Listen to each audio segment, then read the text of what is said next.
дӯстони азиз бо хабарҳои варзишӣ боз бо шумо ҳастем.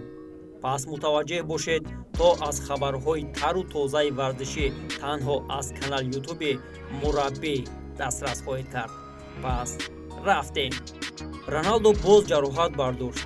гуфти тоҷико и бачаро корш омад накард. Криштиану Роналдо дар дақиқаи 76 бар зидди Латсио аз сабаби ҷароҳат майдонро тарк кард. Довар он ҳолатро қоидавайронкунӣ ҳисоб накарда ишора кард ки бозӣ идома дода шавад.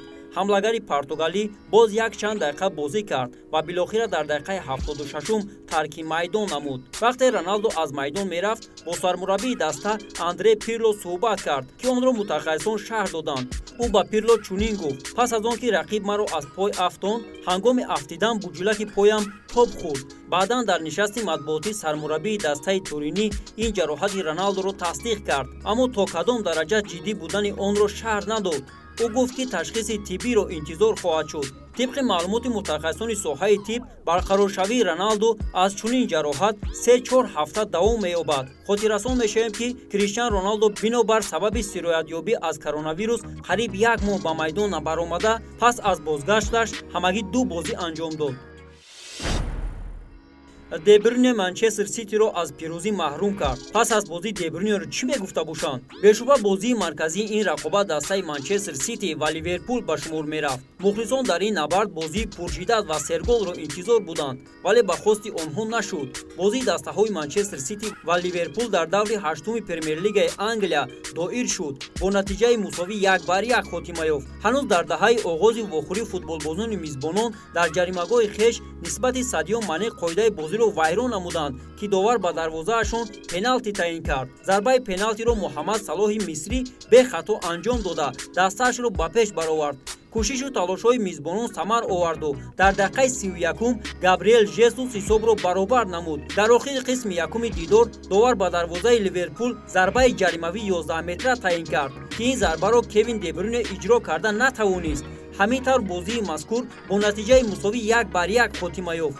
баъди ин бозӣ шогирдони Юрген Клоп бо касби 17 гол дар зинаи сеюми ҷадвал қарор доранд. Манчестер Сити бошад 12 имтиёз дораду дар зинаи даҳум мавқеъ касб намудааст. Барселона вундеркиндашро аз даст дод. шумо мегӯед киро? пас хабарро то охир гӯш кунед. нимҳимоятгари 18-солаи дастаи Барселона Ансу Фати бо сабаби бардоштани осеби зону то охири соли ҷорӣ ба майдон баромадан наметавонад. хабар дода мешавад, ки барои барқароршавии бозингари 18-сола аз 3 то 6 моҳ вақт лозим аст. дар ҳар сурат футболбоз то соли 2021 ба майдон баромадан наметавонад. хотиррасон мешавем, ки Фати дар бозии даври 9-уми Ла Лига бар муқобили Реал Бетис дар дақиқаҳои охири нимаи аввали рақобат аз зонуи чапаш ҷароҳат бардошт ва дар қисми дуюм бо Лео Месси иваз карда шуд. дар мавсими имсола нимҳимоятгари ҷавон дар 7 бозӣ 4 гол ба самар расонидааст. пас дӯстони гиромӣ шумо бигӯед, ки Барселона бе Ансу Фати метавонад роҳи худро хубу беҳтар пеш барад. футболбози рус дар дастаи Аталанта худро хуб нишон медиҳад ва гол ҳам мезанад. Миранчук дар бозии аввалинаш Аталантаро аз бохт наҷот дод. дастаи Аталанта дар бозии даври 7-уми серияи А Интеро дар майдонаш қабул кард.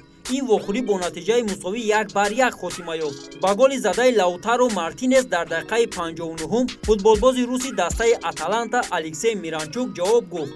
ӯ дар дақиқаи 60 ба майдон омад ва баъди 19 дақиқа бо паси Луис Мурел гол зад. Миранчук бо пироҳанҳои дастаи наваш дар чемпионати Италия бори нахуст ба майдон омад. умуман дебюти ӯ дар бошгоҳи шаҳри Бергамо муқобили Митюлан дар Лигаи Чемпионҳо сурат гирифта буд, ки он вохӯрӣ ҳам бо голи задаи ӯ ба поён расид. ҳамин тавр дастаи Аталанта дар ҷои панҷум ва Интер дар мавқеи шашум қарор доранд.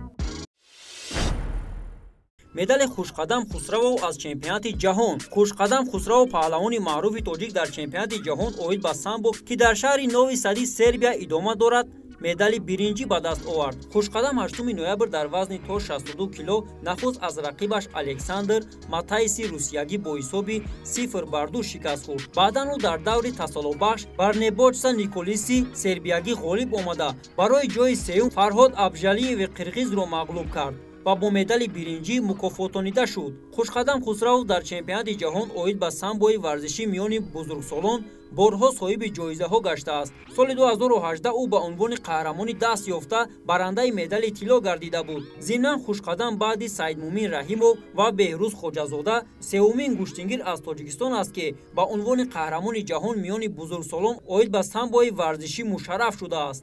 ёдовар мешавем ки қаблан дар чемпионати ҷаҳон оид ба самбои варзишӣ миёни бузургсолон дар Сербия Акмалиддин Каримов дар вазни то 57 кило бо медали нуқра ва Комроншоҳи Устопирён дар вазни то 90 кило бо медали биринҷӣ мукофотонида шуданд. Инчунин дар мусобиқаи қаҳрамонии ҷаҳон дар Сербия дар риштаи самбои варзишӣ миёни наврасон Тоҷикистонро Самирҷон Абдушукуров дар вазни то 87 кило муаррифӣ кард. ӯ низ соҳиби ҷоиза гардид. Самирҷон барои ҷои савум бо медали биринҷӣ мукофотонида шуд. бохти навбатии мунтахаби Тоҷикистон аз Баҳрайн. Дастаи мунтахаби Тоҷикистон оид ба футбол дар бозии рафиқона аз ҳамтоёни худ аз Баҳрайн шикаст хӯрд. Бозӣ миёни ин ду мунтахаб дар шаҳри Дубайи Аморати Муттаҳидаи Араб 7 ноябр сурат гирифт ва бо ҳисоби 1-0 ҷамъбаст шуд. голи ягонаи ин бозиро Муҳаммад Саъад дар дақиқаи 44 бозӣ ба ҳадаф расонд. Миллипӯшони тоҷик бори панҷум бар муқобили футболбозони Баҳрайн дидор анҷом доданд. Дар ин бозии мунтахабҳо футболбозони мо 2 мусовӣ ва 3 бохтро ба қайд гирифтанд. Шогирдони Усмон Тошевро рӯзи 12 ноябр бозии дигари рафиқона интизор аст. онҳо бар муқобили мунтахаби Аморати Муттаҳидаи Араб дидор анҷом медиҳанд. дӯстони гиромӣ, шумо бигӯед, ин бозӣ чӣ гуна мешавад? бохт ё пирӯзӣ?